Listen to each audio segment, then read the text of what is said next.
नमस्कार दोस्तों, आपका स्वागत है मेरे यूट्यूब चैनल में। और आपको ये आपका प्रैक्टिस सेट सेकंड है, ठीक है।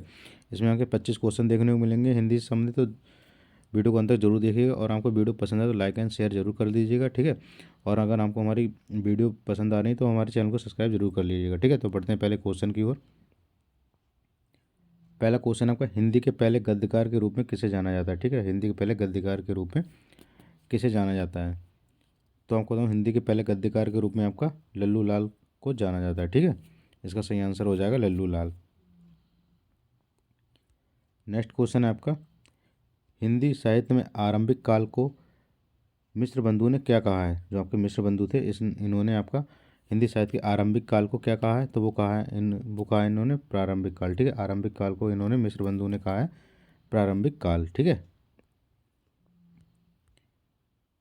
नेक्स्ट क्वेश्चन है आपका, हिंदी का अपभ्रंश का कवि किसको माना जाता है। मतलब हिंदी का अपभ्रंश का कवि किसको माना जाता है।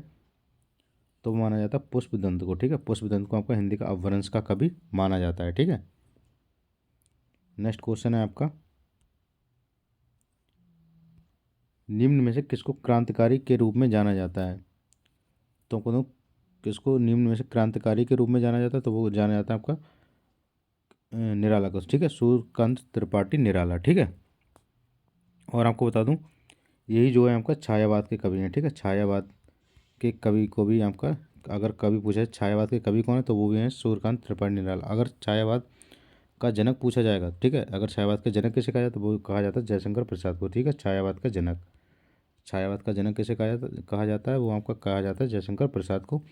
और छायावाद के जो कवि हैं वो आपके सूर्यकांत त्रिपाठी निराला, मतलब क्रांतिकारी कवि के नाम में भी आपका सूर्यकांत त्रिपाठी निराला को जाना जाता है। नेक्स्ट क्वेश्चन है आपका, निम्न में से ऊष्म व्यंजन कौन सा है। तो आपको बताना ऊष्म व्यंजन कौन सा है। तो आपको बता दूँ, ऊष्म व्यंजन है जो आपका हा है, ठीक है। हा है। और आपका या रा ला बा, या रा ला एंड बा, ये आपके सब अंतावस्थ होते हैं, ठीक है। अंतावस्थ व्यंजन होते हैं। जो आपका इसका सही आंसर हो जाएगा ऊष्म व्यंजन का, वो आपका हा व्यंजन ऊष्म व्यंजन में आता है, ठीक है। नेक्स्ट क्वेश्चन है आपका, विभक्ति का लोप कौन से समास में होता है। तो आपको बताऊँ, विभक्ति का लोप जो है आपका तत्पुरुष समास में होता है, ठीक है। तत्पुरुष में ही क्या होता है, कारकों का प्रयोग किया जाता है। तो इसमें क्या होता है, विभक्ति का लोप होता है, ठीक है। तो इसमें सही आंसर हो जाएगा तत्पुरुष समास, ठीक है। तत्पुरुष में विभक्तियों का लोप पाया जाता है। नेक्स्ट क्वेश्चन आपका, दूध का दूध पानी का पानी होना, इस मुहावरे का अर्थ क्या है। तो आप सभी को पता होगा, बहुत ही सिंपल क्वेश्चन है कि दूध का दूध पानी का पानी होना, इस मुहावरे का अर्थ है आपका निरपेक्ष न्याय करना, ठीक है। निरपेक्ष न्याय करना।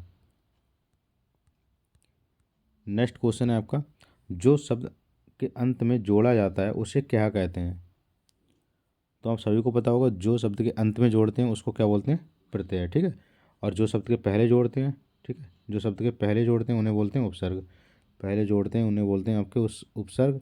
और जो शब्द के अंत में जोड़े जाते हैं उन्हें बोलते हैं आपका प्रत्यय, ठीक है। नेक्स्ट क्वेश्चन है आपका, रमेश ने अरुण को पुस्तक दी, इस वाक्य में कौन सा अलंकार, मतलब कि इस वाक्य में कौन सा कारक है, सॉरी, इस वाक्य में कौन सा कारक है, ठीक है। रमेश ने अरुण को पुस्तक दी, इस वाक्य में कौन सा कारक है। तो आप सभी को पता होगा कौन सा कारक है, संप्रदान कारक, ठीक है। किसी को वस्तु देना, ठीक है, तो वो आपका संप्रदान के कारक में ही आता है, ठीक है। नेक्स्ट क्वेश्चन है आपका, कन्यादान में कौन सा समास है, ठीक है। तो अगर इसको हम तोड़ा जाए, कन्यादान, ठीक है, कन्यादान मतलब कि यह कन्या के लिए दान। तो कन्या के लिए दान, इसका आप क्या निकाल सकते हैं, तो इसका हो जाएगा तत्पुरुष, ठीक है। इसमें क्या है, विभक्ति लग गई ना, कारक चिन्ह का प्रयोग होगा कर्ता ने कर्म को, ठीक है। तो वही बात है कि आ गया, तो इसमें क्या हो गया, तत्पुरुष समास। सबसे अच्छा है समास को पहचानने के लिए तोड़ लो, ठीक है। टूट जाएगा अगर, तो वहाँ से पता चल जाएगा कौन सा कारक मतलब समास निकल रहा है, ठीक है। अगला है आपका, दिन दिन में कौन सा समास है। दिन दिन में आपका कौन सा समास है। तो हमको दिन दिन में आपका अव्ययीभाव समास है, ठीक है। अव्ययीभाव समास है, ठीक है।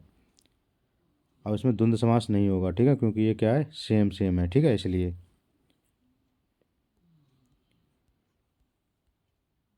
अगला क्वेश्चन आपका, छायावादी काल के जनक के रूप में किसको जाना जाता है। अभी मैंने बताया था कि छायावादी काल का जनक किसको कहा जाता है, जयशंकर प्रसाद को। ठीक है, जयशंकर प्रसाद को हमका छायावाद काल का जनक कहा जाता है, और सूर्यकांत त्रिपाठी निराला को जो है छायावाद का कवि कहा जाता है। ठीक है, कवि अगर पूछे तो वो हैं आपके सूर्यकांत त्रिपाठी निराला, और छायावादी काल के जनक किसे कहा जाता है, तो वो कहा जाता है आपका जयशंकर प्रसाद को। ठीक है, नेक्स्ट क्वेश्चन आपका, किस उपसर्ग का प्रयोग करके गमन शब्द का विलोम शब्द बनाया जा सकता है।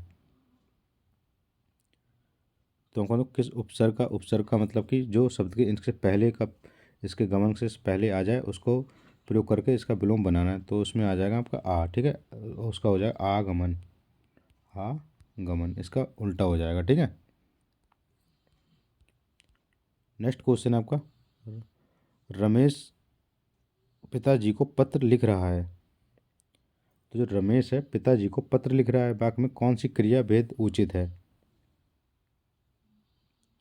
तो इसका हो जाएगा सक्रामक क्रिया। ठीक है, इसमें आपका कर्म है। ठीक है, कर्म मिल गया, मतलब कि रमेश जो है पिताजी को पत्र लिख रहा है, तो कौन लिख रहा है, मतलब कि रमेश। ठीक है, तो क्या हो जाएगा, सक्रामक क्रिया। अगला क्वेश्चन है, पूजा गाना गा रही है। पूजा गाना गा रही है, इस वाक्य में क्रिया का कौन सा प्रकार है। तो हम कहते हैं पूजा गाना गा रही है, इस वाक्य में जो है आपका सक्रामक क्रिया इसमें भी हो जाएगी। ठीक है, पूजा क्या कर रही है, गाना गा रही है, मतलब क्या पूछा तो क्या मिल गई, क्या लग गया, मतलब क्या कर रही है, गाना गा रही है। ठीक है, तो इसके में सक्रामक क्रिया हो जाएगी। नेक्स्ट क्वेश्चन आपका, निम्न में से अवयव को पहचानिए। निम्न में से अवयव को पहचानिए। अवयव क्या होते हैं, जो जिनको बदला ना जा सके। ठीक है, वो क्या कहलाते हैं, अवयव। तो इसमें आपको पता ही चल गया होगा अवयव कौन सा, तो इसमें और अवयव हो जाएगा। ठीक है, बाकी ये सब जो है वो अवयव नहीं होंगे। नेक्स्ट क्वेश्चन आपका, समान अधिकार में किस अवयव का भेद है।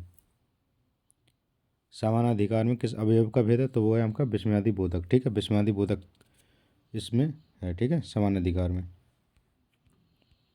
नेक्स्ट क्वेश्चन आपका, बीजक किसकी रचनाओं का संग्रह है।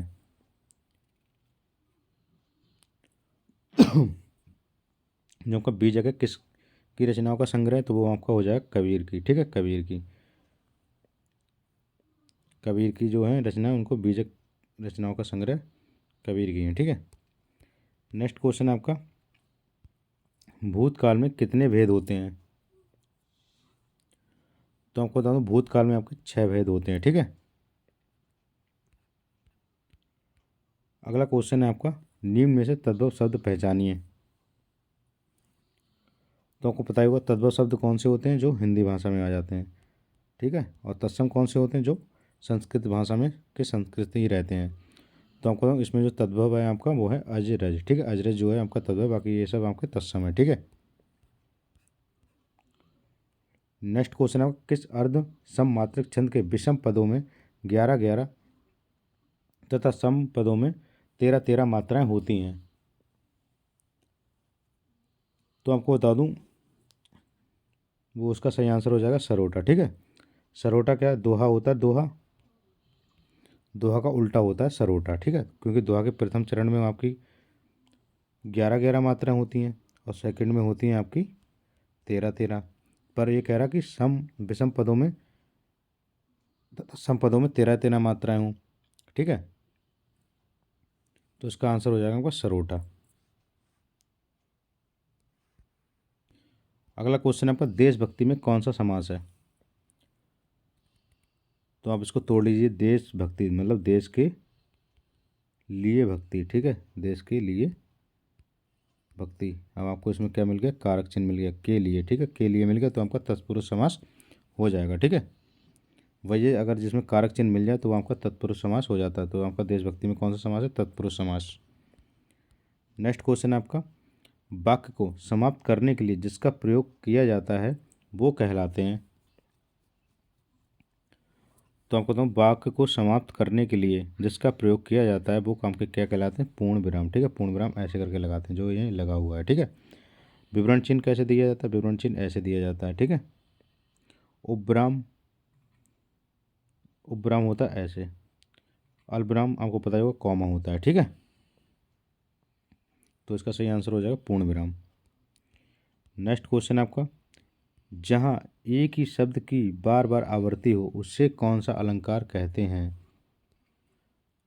तो आपको तो एक ही शब्द की बार बार जहाँ आवर्ती होती है वहाँ उसको आपका यमक अलंकार कहते हैं। ठीक है, अगर वो कहता है एक ही वर्ण की बार बार आवर्ती हुई, अगर एक ही वर्ण की बात करता तो वो हो जाता है आपका अनुप्रयास। पर यहाँ पे क्या बोला, एक ही शब्द की बार बार आवर्ती होती तो वो होता है आपका यमक अलंकार। ठीक है, अगर वर्ण पूछता तो वो हो जाता आपका अनुप्रयास। नेक्स्ट क्वेश्चन है आपका, वह मात्रिक सम छंद को पहचाने जिसके प्रत्येक चरण में 16 मात्राएं होती हैं। तो इसका आंसर हो जाएगा आपका चौपाई। ठीक है, चौपाई जो होता है आपका प्रत्येक चरण में 16 मात्राएं होती हैं। और आपको बताऊँ सरोटा दोहा का उल्टा होता है। ठीक है, ये सरोटा ये याद कर लीजिए। ठीक है, सरोटा जो है आपका दोहा का उल्टा होता है। तो दोस्तों आज की इस वीडियो में इतना ही, मिलते हैं कल। ठीक है, चैनल को सब्सक्राइब कर लीजिएगा। आपको वीडियो पसंद आई हो तो लाइक एंड शेयर ज़रूर कर दीजिएगा। ठीक है, वीडियो देखने के लिए बहुत बहुत धन्यवाद आपका।